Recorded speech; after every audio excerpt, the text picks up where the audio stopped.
بس یاد رکھو جنہیں اپنے کاروبار میں نقصان پر گناہوں کا خیال نہ آوے، وہ ان جانوروں کی طرح ہیں کہ جنہیں باندھا گیا تھا، زمین سے پیداوار نہیں ہو رہی ہے، باندھ دی گئی زمین، دکان سے آمدنی نہیں ہو رہی ہے، باندھ دی گئی دکان۔ ایسے لوگ جانوروں کی طرح ہیں کہ ان کے حالات سے یہ معلوم نہیں ہو سکے گا کہ یہ حال کیوں آیا تھا۔ تو اس لیے فرمایا کہ جانور کہ وہ نہیں جانتا فیما عقل و فیما ارسلا کہ کیوں باندھا گیا تھا، کیوں کھول دیا گیا، کیوں باندھ دیا گیا، کیوں کھول دیا گیا۔ ہمارا حال یہ ہے کہ دکان سے آمدنی نہیں ہو رہی تو وہ بجائے عمل پر آنے کے عاملوں کے پاس جائیں گے، یدی کسی نے کچھ کیا ہوا ہے، یہ تو پکی بات ہے۔ ہاں آپ دیکھ لو سب اکثریت مسلمانوں کی ان کا خیال یہ ہے کہ دکان پر سحر ہے۔ جنہیں اعمال سے کامیابی لینی نہیں آتی وہ بیچارے عملیات سے کامیابی لینا چاہتے ہیں، ورنہ جو قوت آدمی کے اپنے عمل کی ہے وہ کسی عامل کی کہاں ہو سکتی ہے۔ اس زمانے میں مسلمانوں نے اپنے سارے مسائل دو قسم کے لوگوں پر تقسیم کیے ہوئے ہیں، ایک مشائخ اور بزرگوں پر اور دوسرے عاملوں پر۔ اگر کوئی حال آ جائے تو مشائخ کے پاس آ جائیں گے کہ تم عمل کرنے والے ہو، تمہارے عمل اچھے ہیں تو ہمارا یہ مسئلہ حل کرا دو، ہمارا یہ مسئلہ حل کرا دو۔ یہ دوسری قسم وہ ہے عمل نہ کرنے والی کہ جو حالات ان پر ان کے گناہوں کی وجہ سے آئیں گے، یہ ان حالات کا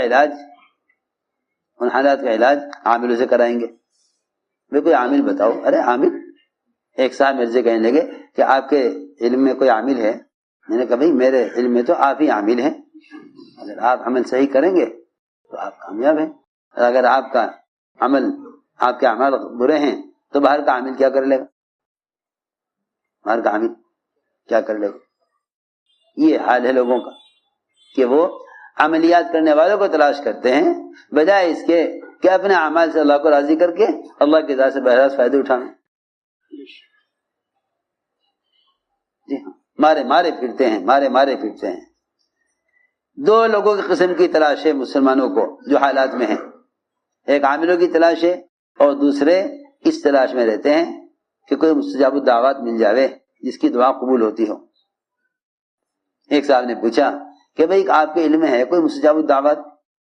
اس وقت دنیا میں کون ہے وہ شخص جس کی دعائیں اللہ کے یہاں قبول ہوتی ہوں؟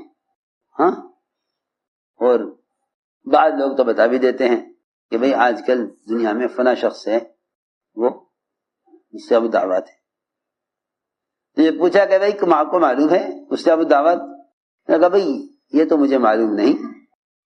میں نے جواب دیا کہ یہ تو مجھے معلوم نہیں دنیا میں مستجاب الدعوات کون ہے، لیکن یہ مجھے معلوم ہے کہ مجیب الدعوات کون ہے، یہ معلوم ہے۔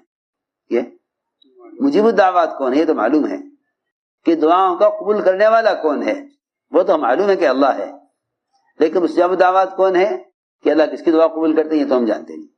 یہ تو ہم جانتے ہیں کہ کون سا بندہ ایسا ہے جس کی دعا اللہ کے یہاں قبول ہوتی ہو، ہم تو یہ جانتے ہیں دعا کی قبولیت کے یہ ضابطے ہیں۔ اگر یہ ضابطے اختیار کر رہا ہے، اللہ سے دعائیں مانگ رہا، تو ہم جانتے ہیں کہ مجیب الدعوات کون ہے، دعا کو قبول کرنے والا کون ہے۔ لوگوں کو تلاش ان کی ہے جو دعائیں قبول کرانے والے ہوں، اور حالانکہ ضرورت اس کی ہے جو دعا کو قبول کرنے والا ہے، دعاؤں کو قبول کرنے والا ہے۔ سیدھی بات ہے کہ تم اپنی حاجتوں کو اللہ سے براہ راست کیوں نہیں مانگتے، اپنی حاجتوں کو اللہ سے براہ راست کیوں نہیں مانگتے؟ تو میں نے عرض کیا کہ عام طور سے لوگوں کا خیال یہ ہے کہ بھئی کوئی عامل مل جائے جس سے کاروبار چل جائے۔ ہے کیسی عجیب بات ہے، دور صحابہ میں یہ چیز کہیں نہ ملے گی، دور صحابہ میں یہ چیز کہیں نہ ملے گی کہ وہ دوسرے کے عمل سے کامیابی لیں۔ حضرت فرماتے تھے ہر گاڑی اپنی بتی کی روشنی میں چلتی ہے۔ کیوں بھائی؟ ہر گاڑی کس میں چلتی ہے؟ ہر گاڑی کے آگے روشنی ہوتی ہے نا۔ نورہم یسعی بین ایدیہم، نورہم یسعی بین ایدیہم۔ ہر عمل کرنے والے کے عمل کا نور اس کے آگے چلتا ہے۔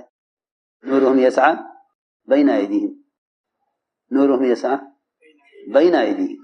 جتنی بھی سواریاں چلتی ہیں جہازوں سے لے کر گاڑیوں تک، کسی بھی سواری ہو، ہر سواری کی لائٹ آگے ہوتی ہے، وہ آگے کی تمام چیزوں کو، رکاوٹوں کو، جتنے بھی بریکر آتے ہیں راستے میں، وہ سب دکھلاتی رہتی ہے کہ تمہیں کہاں سے بچ کر نکلنا ہے، کہاں سے بچ کر نکلنا۔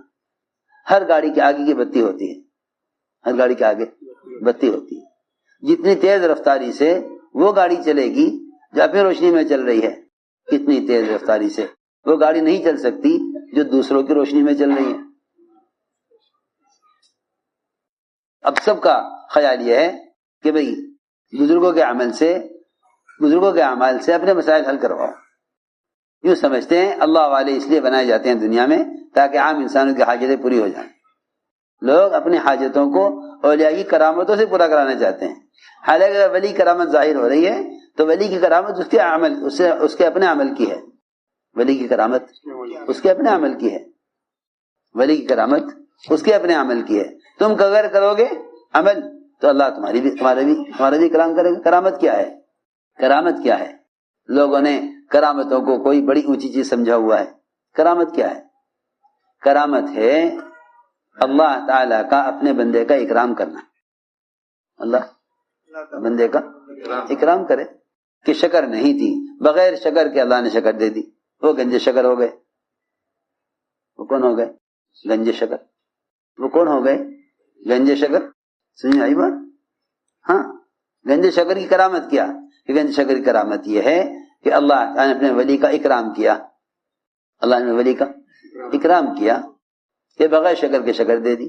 یہ اکرام اللہ نے تمام صحابہ کا کیا، یہ اکرام اللہ نے تمام صحابہ کا کیا، بغیر تلوار کے درخت کی ٹہنی کو تلوار بنا دیا۔ جی ہاں، تو یہ تو کرامت کیا ہے؟ کرامت یہ ہے اللہ تعالیٰ اپنے بندے کے عمل پر اس کا اکرام کرے۔ اس لیے فرمایا تم میں سب سے زیادہ کرامت والا وہ ہے، تم میں سب سے زیادہ کرامت والا وہ ہے جو تمہیں اللہ سے سب سے زیادہ ڈرنے والا ہو۔ کتنی آسان بات ہے۔ ان اکرمکم عند اللہ اتقاکم، جو تم میں سب سے زیادہ تقوی والا ہے وہ تمہیں سب سے بڑا کرامت والا ہے۔ یہی ہے نا، لوگ اولیاء کی کرامتوں سے اپنے کام نکلوانا چاہتے ہیں، لوگ اولیاء کی کرامتوں سے اپنے کام نکلوانا چاہتے ہیں۔ اس لیے عجیب بات یہ ہے کہ اہل کرامت والے بزرگوں کو تلاش کرتے ہیں اپنے مسائل کے حل کے لیے، اللہ کو تلاش کرنے کے بجائے، اللہ کو تلاش کرنے کے بجائے انہیں تلاش کرتے ہیں جو اللہ تعالیٰ کے نیک بندے ہیں۔ اب تو میں نے اس کی مثال دے رہا تھا کہ بھئی جس طرح ہر گاڑی اپنی بتی کی روشنی میں چلتی ہے نا، اس طرح ہر عمل کرنے والا اپنے عمل کی روشنی میں چلتا ہے، ہر عمل کرنے والا اپنے عمل کی روشنی میں۔ اگر یوں ہوا کرتا کہ عام مسلمان تو عمل نہ کریں، ہر علاقے میں ایک ولی ہو جاوے جو عوام کی حاجتوں کو اللہ سے پوری کرا دے، تو اس کا مطلب یہ ہوتا کہ دین اور دین کے احکام یہ چند لوگوں کے لیے ہوں تاکہ ان کے شریعت پر چلنے سے باقی مسلمانوں کے مسائل حل ہو جائیں۔ ایسا نہیں ہے، ایسا نہیں ہے۔ کرامات اولیاء کے لیے ہیں، کرامات اولیاء کے لیے ہیں، کرامات اولیاء کے لیے ہیں۔ جو بھی عمل کرے گا وہ اللہ کی ذات عالی سے بہراست فائدہ اٹھائے گا، ورنہ تو وہی بات ہے کہ جس گاڑی کے آگے بتی ہے وہ تو اپنی روشنی میں تیزی سے نکل لے گی، اور جو ان کی روشنی میں چل رہے تھے جو ان کی روشنی میں چل رہے تھے وہ کب تک چلیں گے؟ کیونکہ آپ جانتے ہیں کہ روشنی اصل آگے ہوتی ہے، پیچھے تو روشنی ہوتی نہیں ہوتی ہے۔ کسی گاڑی کے پیچھے وہ تو بہت ہلکی سی روشنی ہوتی ہے، کیا کہتے ہیں اس کو، اشارہ دینے کے لیے، دائیں بائیں مڑنے کے لیے، انڈیکیٹر، بہت چھوٹی سی روشنی ہوتی ہے۔ ہاں، اسی طرح ہے قرآن میں یہ پیچھے چلنے والے کہیں گے انظرونا نقتبس من نورکم، انظرونا نقتبس من نورکم قیل ارجعوا وراءکم فالتمسوا نورا۔ لو جی لو، قرآن نے بھی خوب نقشہ کھینچا ایسے لوگوں کا جو دوسروں کے عمل سے کے ذریعے چلنا چاہیں۔ قرآن نے خوب نقشہ کھینچا، یہ کہیں گے پیچھے چلنے والے روشنی والوں کے پیچھے چلنے والے جو کہیں گے بھائی ذرا آہستہ چلو ذرا آہستہ چلو، ہم بھی تمہاری روشنی میں چل رہے ہیں، ہمارے پاس روشنی ہے نہیں، ہم بھی تمہاری روشنی میں چلیں، ذرا آہستہ چلو، انظرونا آہستہ چلو، ٹھہرو ذرا، ہمارا انتظار کرو، ہمیں ساتھ لو، نقتبس من نورکم، کیونکہ ہم بھی تمہاری ہی روشنی میں چل رہے ہیں۔ ان سے کہا جائے گا ارجعوا وراءکم فالتمسوا نورا، جاؤ الٹے پھر جاؤ یہاں سے اور اپنے پیچھے نور تلاش کرو۔ لو جنہیں آگے نور نہیں مل رہا انہیں پیچھے نور کیسے مل جائے گا؟ سوچنے کی بات ہے نا، کیوں بھائی؟ جن کو آگے نور نہیں مل رہا ان کو پیچھے نور، اللہ نے یہ فرمایا ارجعوا وراءکم، پلٹ جاؤ پیچھے کی طرف پلٹ جاؤ، فالتمسوا نورا، اور اندھیرے میں نور تلاش کرو۔ کہاں اندھیرے میں نور ملے گا؟ ارجعوا وراءکم فالتمسوا نورا، کیا قرآن نے بھی کھول کے بیان کر دیا۔ یہ کہیں گے نور والوں سے انظرونا نقتبس من نورکم، ذرا تم ہمارا بھی خیال کرو، آہستہ چلو، ہم تمہارے پیچھے چل رہے ہیں۔ جس طرح ہر گاڑی اپنی بتی کی روشنی میں چلے، اس طرح ہر مسلمان اپنے عمل کی روشنی میں چلے۔ یہ ہے اصل بات۔ حضور اکرم صلی اللہ علیہ وسلم نے ہر امتی کو براہ راست اللہ کی ذات سے لینے والے اعمال پر ڈالا تھا۔ یہ نہیں تھا کہ چند صحابہ ایسے ہو جائیں جو سب کی حاجتوں کو پورا کرا دیں اللہ سے، ایسا نہیں۔